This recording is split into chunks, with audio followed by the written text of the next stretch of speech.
Em 1969, a humanidade atravessou o impossível.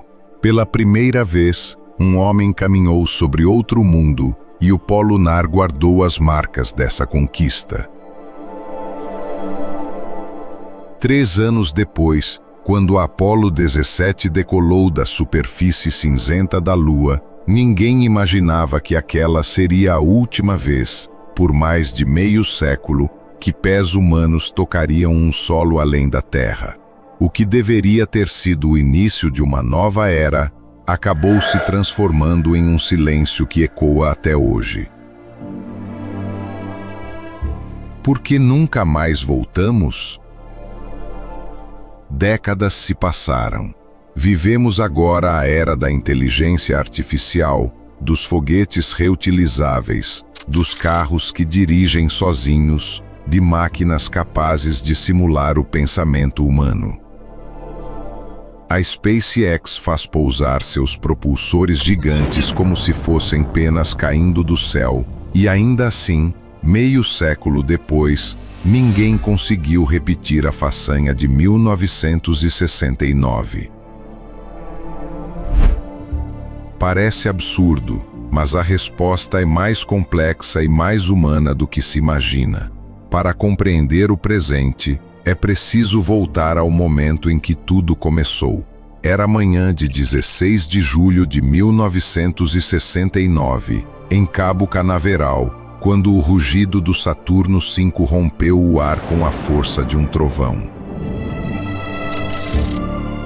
O maior foguete já construído pela humanidade deixava o solo com destino à história.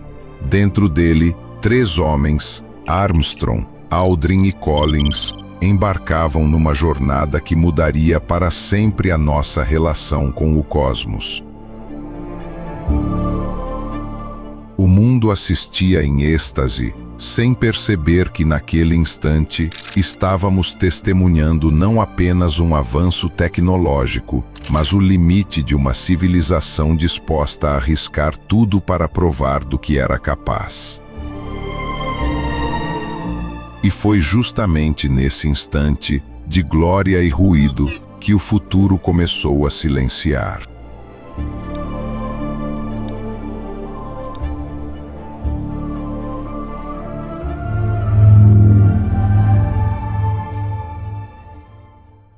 Cinco décadas separam o rugido ensurdecedor do Saturno V e o silêncio calculado dos motores da missão Artemis. 2 momentos da história humana separados pelo tempo, mas ligados pelo mesmo impulso: voltar à Lua. Em 1969, a meta era clara: vencer a corrida espacial e provar ao mundo quem dominava o futuro. A Apollo 11 foi mais do que uma missão científica. Foi um símbolo político, um triunfo sobre a União Soviética. A NASA possuía quase 5% de todo o orçamento dos Estados Unidos e a exploração espacial era tratada como questão de honra nacional. O objetivo não era entender o universo, era conquistá-lo. Cada foguete lançado era um grito de poder. Cada passo sobre o solo lunar, uma declaração ideológica. Hoje, a corrida é diferente. O inimigo já não é outro país, é o tempo, a distância e o custo. A humanidade não quer apenas tocar a Lua novamente, quer permanecer nela. Criar bases, testar tecnologias, abrir caminho para Marte. A missão Artemis representa essa nova era, mais cautelosa, mais complexa e, paradoxalmente, mais lenta. Não por falta de tecnologia, mas por excesso de responsabilidade. Cada peça é testada, cada manobra é simulada, cada risco é calculado. A ousadia deu lugar à precisão. Mas a diferença entre as eras vai muito além da tecnologia. Ela está na alma da própria humanidade. Em 1969, o mundo respirava risco. A corrida espacial era movida por coragem e rivalidade. Cada explosão era uma lição, cada falha um passo adiante. Quando o módulo da Apollo 1 foi consumido pelas chamas e 3 astronautas morreram durante um simples teste de pressurização, o programa não parou. O luto durou dias, mas a determinação, décadas. A sociedade aceitava o perigo como o preço do impossível. Hoje, o cenário é outro. Vivemos em um tempo de protocolos, relatórios e responsabilizações. A morte de um único astronauta se transformaria em crise global, manchete política, trauma nacional. A NASA aprendeu que o erro, na era da comunicação instantânea, custa mais caro que o fracasso técnico. Custa reputação, credibilidade, financiamento. Por isso, o ritmo da exploração mudou. Tudo é testado, revisado e certificado até a exaustão. O foguete SLS e a cápsula Orion não são apenas máquinas, são monumentos à burocracia moderna. Cada válvula, cada parafuso, cada linha de código precisa ser validada por dezenas de equipes.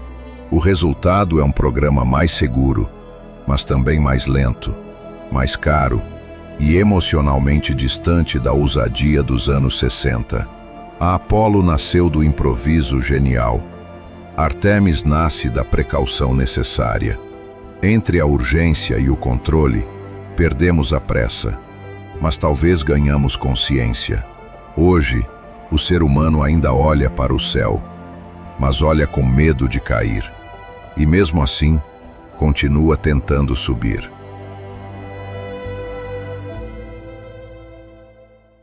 Quando a Apollo 17 partiu da superfície lunar em 1972, o rugido do motor ecoou como o encerramento de uma era.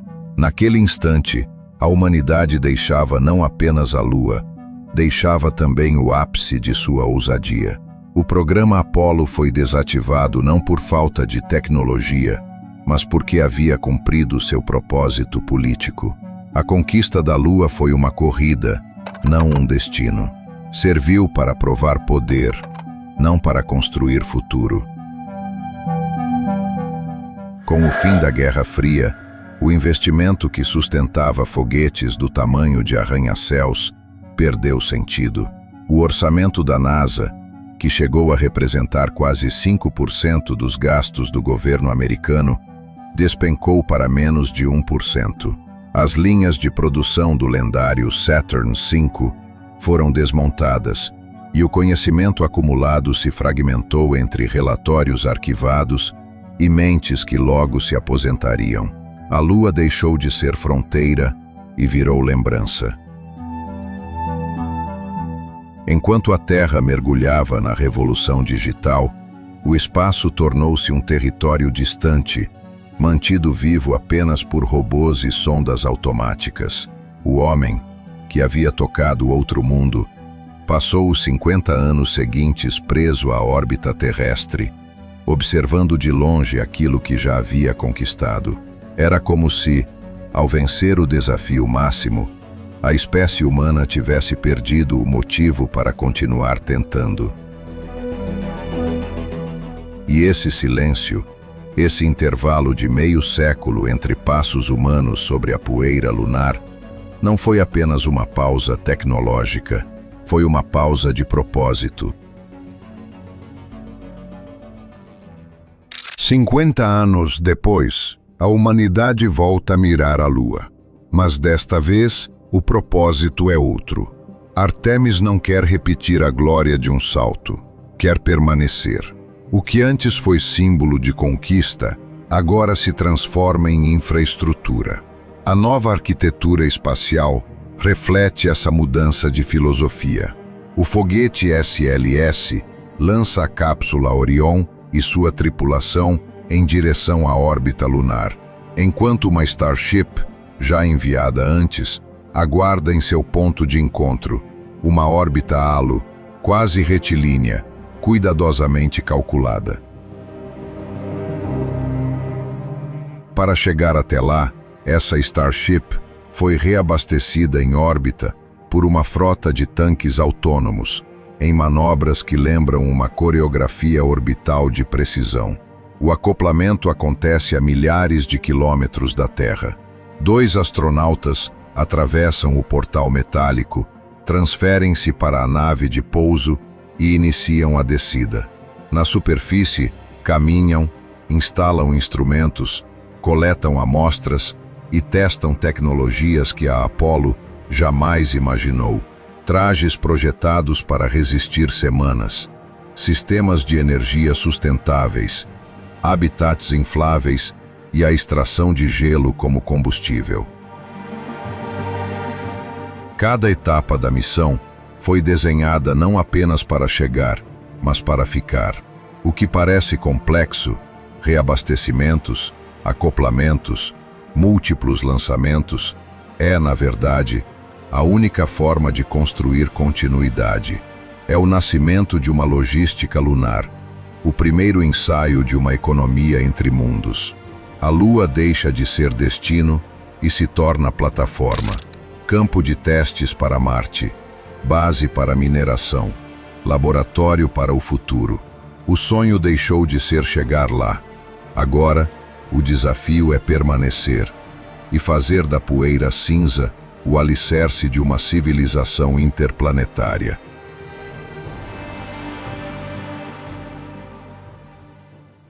Se a Apollo correu contra um adversário, Artemis corre contra a estatística. O inimigo agora não é geopolítico, é a margem de erro. Challenger e Columbia ensinaram que cada falha é mais do que um acidente, é uma ferida nacional. Desde então, a NASA passou a tratar o risco não como parte inevitável da jornada, mas como uma variável a ser reduzida ao mínimo possível. Essa mudança tem um preço: o tempo. A cápsula Orion concluiu a Artemis 1 com êxito técnico, mas pequenas fissuras no escudo térmico, um material ablativo em estrutura de colmeia, projetado para queimar de forma controlada, acenderam o alerta. O resultado foi uma cadeia de inspeções, testes em túnel de plasma, revisões de manufatura, simulações térmicas e voos de qualificação adiados. A engenharia moderna se tornou mais precisa, mas também mais lenta. Hoje, cada componente, cada linha de código e cada válvula criogênica precisa ser auditada, certificada e validada sob regulamentações que se multiplicaram. As cadeias de suprimento são globais, os processos mais burocráticos e o espaço mais político do que nunca. A lentidão não é sinal de decadência, é reflexo da maturidade de uma civilização que passou a medir o custo humano do progresso. Artemis opera nesse novo paradigma, onde cada etapa precisa ser validada. O acoplamento em órbita alta, o reabastecimento orbital, o pouso propulsivo em vácuo, o retorno seguro. Cada milímetro da missão é ensaiado, simulado, revisado. O ritmo é outro porque o propósito também mudou. Já não se trata de provar superioridade, mas de construir confiabilidade, de transformar a exploração em rotina e não em façanha. O verdadeiro legado de Artemis talvez não seja o retorno à Lua, mas o aprendizado que permitirá permanecer nela e um dia partir dela para o que vem depois. A diferença central entre Apollo e Artemis é o combustível invisível, dinheiro recorrente. Apollo queimou o equivalente a quase 290 bilhões de dólares de hoje em um sprint histórico. Artemis precisa durar com cerca de 1/3 disso, enquanto a mesma NASA mantém telescópios, sondas, clima, aeronáutica. A resposta foi abrir a porta à indústria. Contratos por serviço, metas de desempenho, competição entre fornecedores, risco compartilhado. A SpaceX traz a promessa de escala e queda de custo via reuso. Outras empresas desenvolvem landers, comunicações, energia e cargas. Isso não é cosmética, é mudança estrutural. Se houver gelo utilizável nas crateras polares, ele vira água, oxigênio, hidrogênio, vida, ar e combustível local, satélites logísticos em órbitas estáveis, mini-estação em NRHO, pousos regulares, manutenção de ativos. O ecossistema cislunar começa a fazer sentido econômico. Quanto mais atores, mais resiliente a cadeia. Quanto mais rotas de suprimento, mais barata a presença. É assim que aviação e internet amadureceram. Padronização, competição, escala. A Lua, pela primeira vez, deixa de ser projeto e começa a se comportar como infraestrutura. No fim, não voltamos à Lua para repetir uma fotografia. Voltamos para alterar o enredo. A Apollo provou o alcance. Artemis precisa provar a permanência. Ficar exige aprender a extrair recursos locais, operar no frio eterno, gerar energia em longas noites, construir proteção contra a radiação, padronizar pousos e acoplamentos, dominar reabastecimento e logística interplanetária. Cada procedimento conquistado na Lua encurta a distância até Marte, e a dimensão simbólica é inevitável. Uma geração inteira cresceu ouvindo que já fomos à Lua. Outra nascerá vendo que agora moramos por perto. A ciência ganha acesso contínuo a rochas intocadas por bilhões de anos. A engenharia amadurece tecnologias que descem para a Terra em forma de materiais, energia, automação. Sobretudo, a espécie treina o músculo que nos falta, o de construir longe de casa. Quando uma nova pegada se somar às antigas, não será repetição, será o primeiro passo de uma linha contínua. A verdadeira fronteira sempre foi interna. Transformar vontade em método e método em permanência. A Lua é o primeiro capítulo de uma história longa. Desta vez, a página não se fecha quando o foguete some no horizonte. Ela segue sendo escrita, noite após noite, no pó cinza que decidimos chamar de vizinhança. Se você assistiu até aqui, não se esqueça de se inscrever. Deixe sua opinião nos comentários.